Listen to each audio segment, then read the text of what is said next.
युद्ध की खबरों का नंबर 1 शो संग्राम। और संग्राम में आज आपको बताने वाला हूं कि रूस और यूक्रेन की जंग में अब यूक्रेन के पास बहुत कम वक्त बचा है। वो वक्त जिसकी तैयारी पुतिन की तरफ से की गई है और यह दावा किया जा रहा है कि अगले आने वाले दिन यूक्रेन के लिए और जेलेंस्की के लिए भारी पड़ने वाले हैं। आखिर यूक्रेन के पास क्या अब रास्ता कोई बचा है या फिर पुतिन ने जो तैयारी की है वो तैयारी जो मैं आपको बताने वाला हूं, क्योंकि बड़े हमले जहां एक के बाद एक पुतिन कर रहे हैं, आखिर क्या तैयारी पुतिन ने कर ली है यूक्रेन को पूरी तरह से तबाह करने के लिए।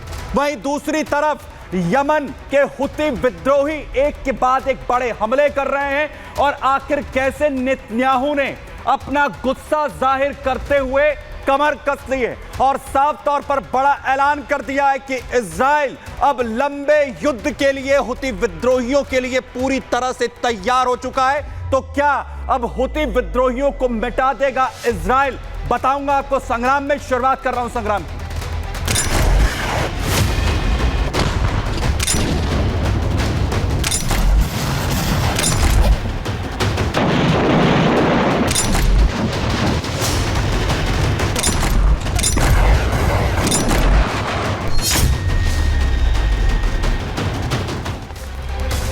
तो शुरुआत करने जा रहा हूं आज की सबसे बड़ी खबर के साथ। और युद्ध का सबसे बड़ा मोर्चा इस वक्त रूस यूक्रेन की जंग, जिसमें अब यह कहा जा रहा है कि मात्र 25 दिन का वक्त यूक्रेन के पास बचा है। सिर्फ 25 दिन हैं, जिसके बाद पूरी तरह से घुटनों पर जेलेंस्की और यूक्रेन को लादेंगे पुतिन, क्योंकि जो हमले एक के बाद एक किए जा रहे हैं, ताबड़तोड़ हमलों के साथ शुरुआत। तस्वीरें सबसे पहले आपको दिखाऊं, क्योंकि लगातार बड़े हमले रूस की तरफ से पुतिन यहां पर कर रहे हैं। सबसे पहले तस्वीरें जरा यहां पर चेतन दिखाइए।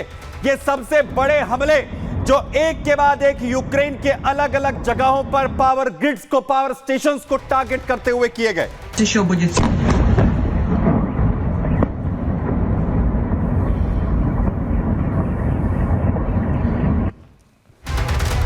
78 मिसाइलें और इसके अलावा 106 ड्रोन्स, जिसका इस्तेमाल इन बड़े हमलों को अंजाम देने के लिए किया गया। और वहीं यूक्रेन पर रूस लगातार एक के बाद एक ताबड़तोड़ अटैक न सिर्फ अंदर घुसकर कर रहा है, बैटल ग्राउंड में बड़े हमले हो रहे हैं।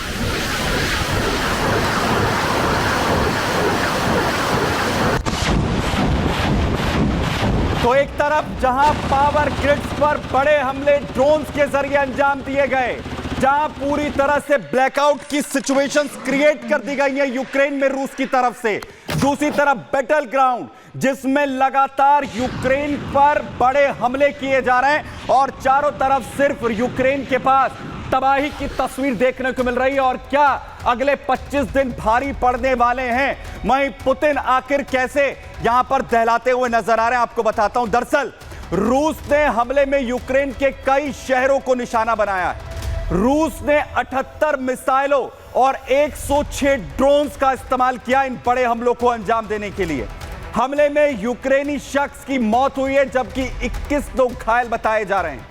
वहीं यूक्रेन में सबसे बड़ा हमला खार्किव शहर पर टारगेट करते हुए किया गया है। निप्रो, क्रेमेंचुक और किवरी में और इवानो फ्रैंकोव्स्क, ये वो तमाम बड़ी जगह जिन्हें टारगेट इन हमलों में किया गया। एनर्जी इंफ्रास्ट्रक्चर समेत रिहायशी इलाके जिन्हें तबाह कर दिया गया। इन बड़े हमलों में रूस ने अपनी खतरनाक बैलिस्टिक मिसाइल्स इसके लिए इस्तेमाल की हैं। बैलिस्टिक मिसाइल्स के जरिए इन हमलों को अंजाम रूस ने दिया। रूस ने ब्लैक सी से बैलिस्टिक मिसाइलें और ड्रोन्स का इस्तेमाल यूक्रेन पर हमले के लिए किया है। यूक्रेन के कई शहरों में पूरी तरह से ब्लैकआउट हो गया, ब्लैकआउट की सिचुएशन हुई। वहीं यूक्रेन की सबसे बड़ी निजी ऊर्जा कंपनी डीटेक की तरफ से बड़ा बयान सामने आया, जिसमें कहा कि रूस के यूक्रेनी एनर्जी सिस्टम पर ये 13वां सबसे बड़ा हमला है, जिसके बाद ये तबाही देखने को इस वक्त मिल रही है। यानी कि एनर्जी सिस्टम, पावर प्लांट्स पूरी तरह से तबाह यहां पर कर दिए गए हैं। वहीं दूसरी तरफ अमेरिका की तरफ से एक बार फिर सपोर्ट की बात की जा रही है। बाइडेन अपना गुस्सा जाहिर यहां पर करते हुए नजर आ रहे हैं। बाइडेन का साफ तौर पर यह कहना है कि अब यूक्रेन को तब तक मदद लगातार अमेरिका करता रहेगा इन हमलों के बाद, कि जब तक जब तक यहां पर यूक्रेन पूरी तरह से रूस को नहीं हरा देता है। क्या कह रहे हैं आखिर बाइडेन, आपको बताता हूं। दरअसल बाइडेन की तरफ से कहा जा रहा है क्रिसमस पर यूक्रेन पर जो हमला हुआ उसके बाद अमेरिका के अंदर गुस्सा है। रूस ने हमले से यूक्रेन के एनर्जी ग्रिड्स जिन्हें निशाना बनाया, टारगेट किया। रूस सर्दी में यूक्रेनी लोगों की बिजली सप्लाई दरअसल काटना चाहता है, उस पर दबाव बढ़ाना चाहता है। रूस को जवाबी हमले की चेतावनी अब बाइडेन की तरफ से दी गई। बाइडेन ने यूक्रेन को सैन्य मदद बढ़ाने का ऐलान यहां पर कर दिया। यूक्रेन को हथियारों की सप्लाई भी यहां बढ़ाई जाएगी।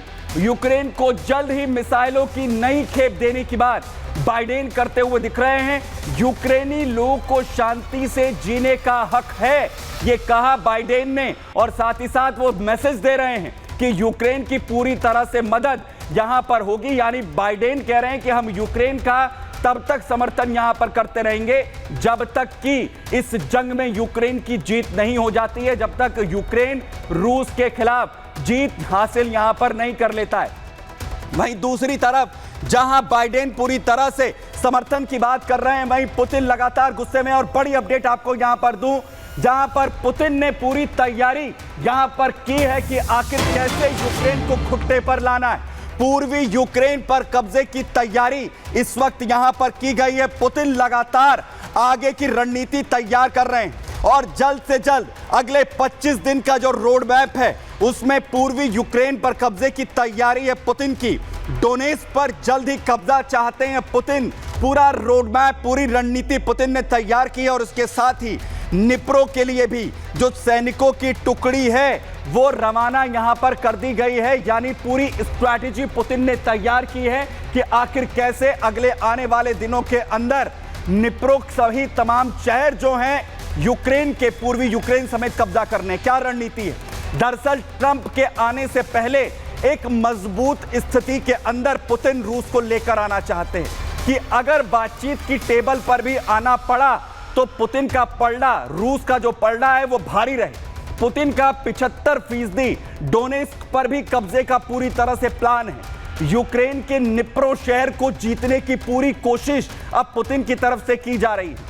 मैं आपको बताऊं कि पूर्वी यूक्रेन पर रूसी राष्ट्रपति पुतिन दरअसल कब्जा चाहते हैं। पूर्वी यूक्रेन पर कब्जे के साथ ही वो अपनी जो स्ट्रैटेजी है वो यहां पर बनाते हुए दिख रहे हैं। और वहीं दूसरी तरफ जेलेंस्की जो कह रहे हैं कि जिस तरीके से क्रिसमस के मौके पर बड़े हमले पुतिन की तरफ से अंजाम दिए गए, बड़े ड्रोन हमले ये किए गए, पुतिन जो हैं वो एक इंसान होने की पूरी तरह से जो हैसियत है वो खो चुके हैं और बड़े हमले इस पर जेलेंस्की बोलते हुए नजर आ रहे हैं। क्या कह रहे हैं जेलेंस्की?